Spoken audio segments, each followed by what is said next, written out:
أكبر أشهد أن لا إله إلا الله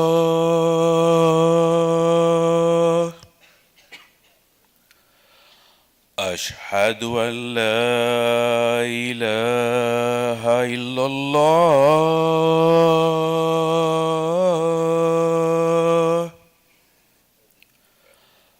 أشهد أن محمدا رسول الله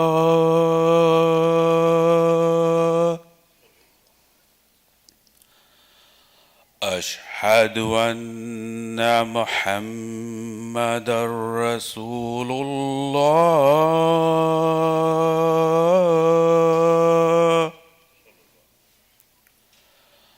حي على الصلاة حي على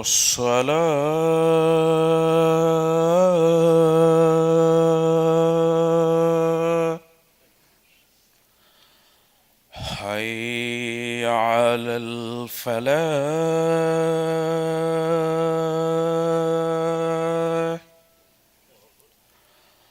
حي على الفلاح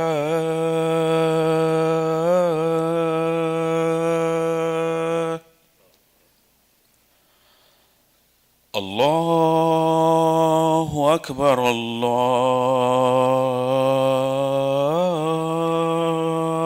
الله أكبر لا إله إلا الله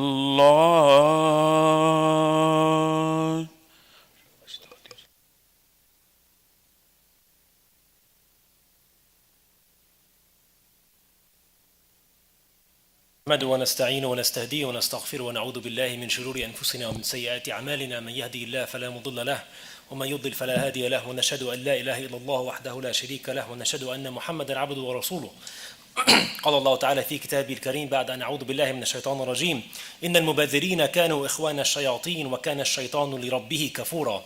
Allah subhanahu wa ta'ala says in Surah Al-Isra, indeed the wasteful are the brothers of the devils, and shaitan has ever been ungrateful to his Lord. It is a special time in this country. It's holiday season. Last month, many people around the country celebrated Thanksgiving. Halloween was the month before that. Christmas is coming up in a matter of days. I will not get into the question of whether it is haram or halal to us as Muslims to partake in these celebrations. Can I trick or treat? Can I eat a turkey on Thanksgiving if I don't celebrate? These debates have been had several times, so I'll leave those to be answered by those who are much more qualified and knowledgeable than myself. And frankly, we have much more important issues to discuss as a community. But traditionally, the khutbah, the sermon this week would be about the spirit of the holidays. The concept of giving thanks and gratitude and family coming together, and how it should be a part of everyday life. And that we shouldn't just have one day a year dedicated to being thankful for Allah subhanahu wa ta'ala. This is a beautiful concept. I'm not trying to criticize it. But I'd like to approach this topic in a little bit of a different way. And to begin, we should clarify, when we say that for many religions, Christianity, Judaism, and Islam, a lot of our religious traditions, our holidays, have become a lot less about belief and a lot more about consumption, gift giving, and buying, and retail deals. Holidays like Thanksgiving and Christmas have very little to do with religion anymore, the way that they're practiced in this country. They've been taken away by a culture of commercialization, which has seeped into every aspect of society in this country. Today is a celebration for Muslims. Today is Yawm al-Jummah. يا أيها الذين آمنوا إذا نودي إلى الصلاة من يوم الجمعة فاسعوا إلى ذكر الله وذروا البيع ذلكم خير لكم إن كنتم تعلمون. O you who believe, Allah subhanahu wa ta'ala says in Surah Al-Jum'ah, O you who believe, when the adhan is called for prayer on the day of Jum'ah, then go to the dhikr, go to the remembrance of Allah subhanahu wa ta'ala, and leave your business. Leave your work that is better for you if only you knew. This is the day where we come together and worship together. Jumu'ah, the day that gathers people together as a community. But there's another holiday, again, around this time of year that many of us maybe were much more excited about. Not this Friday, but what we all know as Black Friday. This is the day where retailers, as we all know, put on crazy sales and discounts and special offers. One popular explanation for the origins of the word Black Friday, or this phrase, is that this is the day that retailers finally start to show a profit in their books. So in accounting terms, moving from being in the red to in the black to become profitable after operating at an overall loss, sometimes from January all the way through to November. But it's a lot more than that. This has become a national obsession, a sort of craze that we see. We have literally seen stampedes of people who run and trample over others so they can get a new TV or a PlayStation or at a good deal. According to a website called Black Friday Death Count, 128 people have been injured and 17 people have died since 2008 during Black Friday deals. Speaking of which, look at the poor taste that the industry has to advertise what they call doorbuster deals. Literally, people breaking through a door because a deal is so good when people have actually lost their lives because of this behavior. Brothers and sisters, let's be clear. This is the quintessential American holiday. Black Friday is unfortunately what our country is truly all about. When I say that for most American Christians, Thanksgiving and Christmas really has nothing to do with religion. In 2024, a survey by Lifeway Research showed 53% of American Christians don't even attend any church service for Christmas or Thanksgiving. Gallup data from 2021 shows that only 21% of Christians actually attend, American Christians, attend a weekly service at their church. We are no different. Muslim Americans are no different. Pew Research from 2017, how many people attend the weekly Jummah? About 27% of the Muslim American community. 25%. Now, how many Americans will be buying something or looking for a good deal on Thanksgiving or Christmas weekend? 79%. 8 out of every 10 people, pretty much, according to Business Wire. And we saw it happen already. This year, there was a 9% increase in Black Friday spending from last year. But here's the crazy part. 9% increase in Black Friday spending from this year to last year. The crazy part is 11% of an increase on buy now, pay later usage. What does that mean? That means people are buying more even when they can't afford it. Klarna Specific, one of these BNPL, buy now, pay later companies, was up in volume 45% year over year. Roughly 11% of all Black Friday spending was financed through buy now, pay later. I'm throwing all these numbers at you, but understand, again, I'll throw one last number at you. 84% of all purchases were financed by credit cards. And you might say, well, all right, they did it on a credit, but they'll pay off the credit card at the end of the month. No, the majority of those consumers said we do not expect to pay off this card within the next month. So I'm going into debt to buy things I do not need, more than I did last year. This is the fastest growing religion in America. The religion of excessiveness, the religion of consumerism, the religion of I will get what I want even if I can't afford it. And this religion, this obsession, is not something that we as Muslims are immune from. But it is something that our beautiful and perfect deen has warned us against. يا بني آدم خذوا زينتكم عند كل مسجد وكلوا واشربوا ولا تسرفوا إنه لا يحب المسرفين. Subhanallah, how beautiful and perfect and balanced this deen is. O children of Adam, take your adornment at every masjid. Dress up nicely, look nice, it's okay. Look good, present yourself well, smell good. All of these things are things that are practices that the Prophet ﷺ did. And eat and drink. No one's telling you to be zahid in this life and to go live in a cave. No. This is truly a balanced and perfect religion. But do not be excessive. وَلَا تُسْرِفُوا. For indeed, Allah does not love those who are excessive. Some of us, brothers and sisters, have become obsessed with this concept of wanting more. I saw a commercial that showed someone leaving a Thanksgiving dinner with their family because Macy's Black Friday deal starts when? On Thanksgiving Day at 5 p.m. Forget spending time with your family, dinner with grandma, not important. Go buy stuff from Macy's. That's the message. Another commercial where a parent is training their daughter, their little girl, says when you go talk to Santa and ask her for what you want, ask him for what you want, make sure to ask for a Lexus. They take this beautiful thing, the wish of a child, and no, forget your wishes. Ask Santa for a nice car for me. You know what the worst part about this is? If that's my philosophy, if that's what's most important to me, if I'm one of those people who is standing in line during the holidays, waiting until midnight so a store can open so I can be the person to buy the nicest jacket or sweater or dress or gadget, man, if that's the life that I'm dreaming about, if my happiness comes from being one of those people who spends and spends and spends, if that's where I get my joy and purpose and validation, is to be surrounded with the shiniest, newest tools, the cars and the phones and the pretty furniture. Some of the richest countries, some of the richest counties in the US have the highest suicide rates. How does that make any sense? They have everything. How many platinum musicians and artists and actors are dying from drug overdoses? They are so depressed with reality that they want to drug themselves so they don't have to face their reality, and they are killing themselves for it. These are not people we want to be like. These are people we should feel sorry for. But our culture celebrates their lifestyle, celebrates extravagance. And then Allah subhanahu wa ta'ala tells us in the verse that we started with, إِنَّ الْمُبَذِّرِينَ كَانُوا إِخْوَانَ الشَّيَاطِينَ. Those who are wasteful, those who are spending in haram especially, and we'll get into the difference between tabdhir and israf, are the brothers of the devils. SubhanAllah, the holidays which are supposed to be about being grateful, how am I being grateful? I'm buying things. I'm eating and spending and buying a lot. I get those good deals and I can thank Allah later. It's this whole concept of gratitude has been flipped upside down. Being wasteful is the very definition of being ungrateful.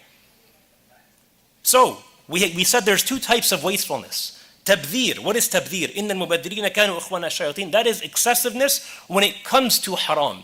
That is spending on something that is haram, that is sinful. Or it could be that I'm spending so much that I'm not leaving any money for zakah, for example, in which case that money becomes haram on me. And then there's israf. The people that spend in haram, those are what Allah subhanahu wa ta'ala categorizes as the brothers of the demons. Then there's israf. What is israf? إِنَّهُ لَا يُحِبُّ الْمُسْرِفِينَ. That Allah does not love these people. This is excessiveness in halal. No, I'm not buying anything haram. I'm not doing it. No, you're not. But do you really need all the things that you're spending your money on? Does your 14-year-old son really need a new smartphone every single year? Do you really have to go out to dinner 3 times a week? Do you really need that $2,000 outfit with all the brand clothing on it? Has my life become a competition to hoard as many fancy, shiny tools as I can? Is that what makes me happy and fulfilled? Am I excessive in the way that I live, in the way that I eat, in the way that I dress, the way that I spend my free time? What do I want and what do I actually need, and what is the gap between those two? We all know the story from the seerah of the Prophet ﷺ that Abu Bakr radiallahu anhu and Omer radiallahu anhu had bumped into each other in the street, both of them hungry. Misunderstanding, by the way, that the Sahaba were always poor and hungry. That's not true. There were certain situations where the Muslims were in very financially tight times.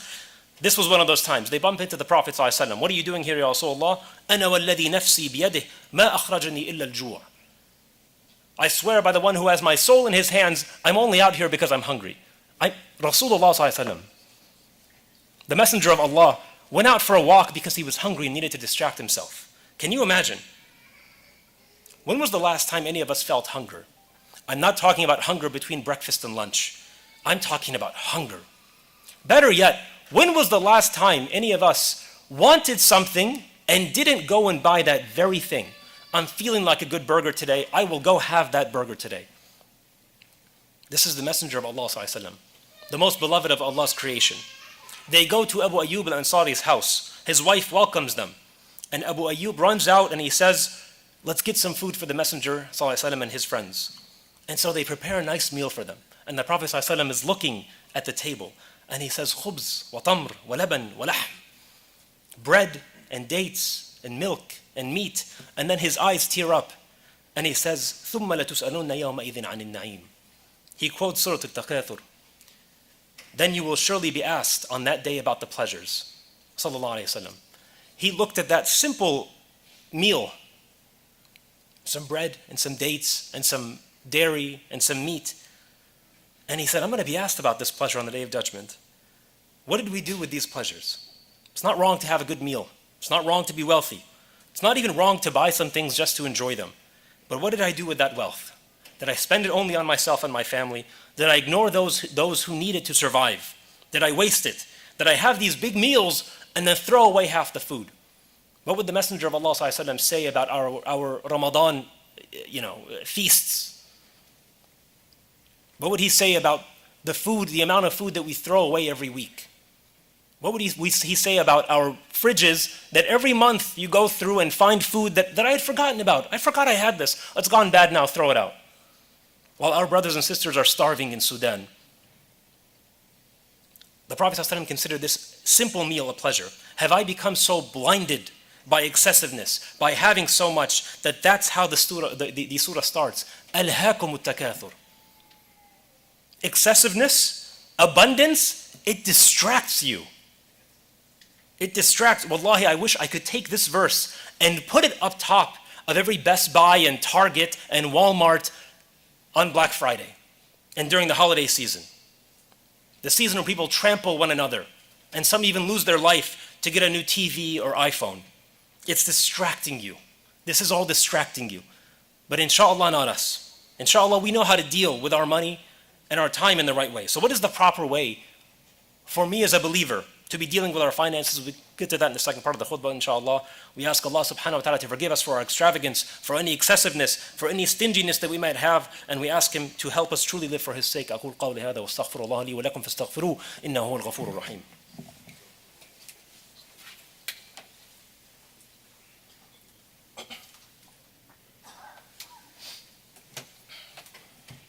Bismillah wa salatu wa salam ala Rasulillah. Brothers and sisters, I don't want to be misunderstood. Again, وَكَذَلِكَ جَعَلْنَاكُمْ أُمَّةً وَسَطًا. We have made you a religion, a people, an ummah that is balanced, that is just. With everything we are balanced, we are moderate. The Prophet ﷺ was very interested in nice clothing, in foreign clothing from Al-Sham, in colognes, in nice horses. And look at, again, the perfect balance. Allah subhanahu wa ta'ala says in Surah Al-Isra, وَلَا تَجْعَلْ يَدَكَ مَغْلُولَةً إِلَى عُنُقِكَ وَلَا تُبْسِطْهَا كُلَّ الْبَسَطِ فَتَقْعُدَ مَلُومًا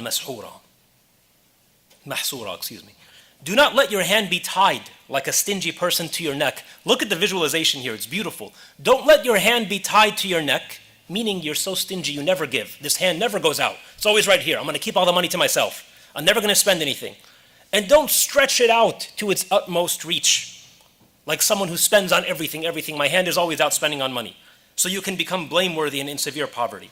The healthy attitude is the middle road as always.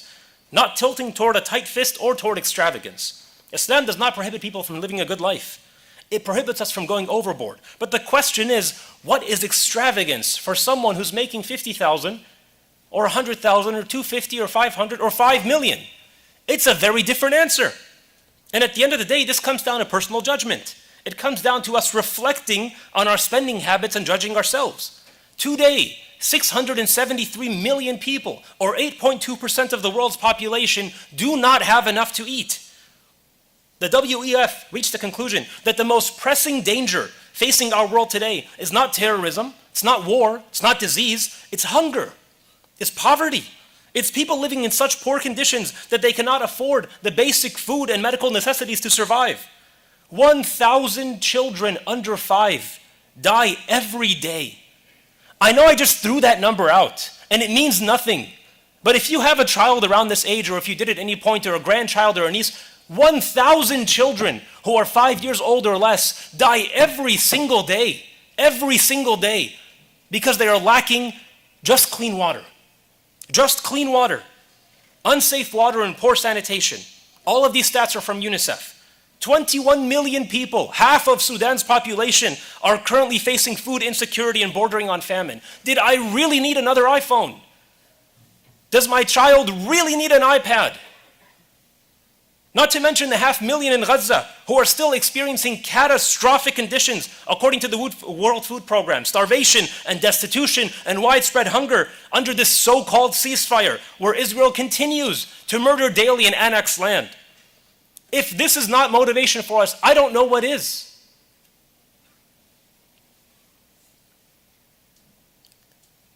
If offering charity to other people, if not for doing it for others, let's do it for ourselves. Let's do it for ourselves. Let's say I'm selfish. I don't care about anyone else. Allah subhanahu wa ta'ala knows that some of us might feel this way. And so He tells us in Surah Al-Munafiqun, وَأَنفِقُوا مِمَّا رَزَقْنَاكُم مِّن قَبْلِ أَن يَأْتِيَ أَحَدَكُمُ الْمَوْتُ فَيَقُولَ رَبِّي لَوْلَا أَخَّرْتَنِي إِلَى أَجَلٍ قَرِيبٍ فَأَصَّدَّقَ وَأَكُن مِّنَ الصَّالِحِينَ. We always hear people on their deathbed and someone asks, what's your biggest regret when someone's on their deathbed? Allah subhanahu wa ta'ala has answered that question for all of us already. It's one regret. And spend in the way of Allah from that which we have provided you. It's not my money. Allah gave it to me anyway. It's not mine. So Allah's reminding me first, saying, I gave you this money. Spend in my way before death approaches one of you. And he says, Rabbi, my Lord, if you could only delay me for a short amount of time. Why? To do what? To pray extra? To fast extra? No, these are all great deeds. But what specifically do we wish we had done more? فَأَصَّدَّقَ وَأَكُن مِّنَ الصَّالِحِينَ. So I can give more in charity and become of the righteous. No one's going to be on their deathbed regretting that they didn't get that Best Buy deal, or the nicest car, or the nicest phone. The first thing that will come to each one of our minds in the moment of death will be, I wish I'd given more. Allah subhanahu wa ta'ala couples charity with belief. آمنوا بالله ورسوله وأنفقوا مما جعلكم مستخلفين فيه. Believe in Allah and His Messenger and spend from that which He has made you a trustee of. It's this continuous reminder, it's not your money. I'm just trusting you with it. I'm entrusting you with it. I'm letting you have it for a little bit.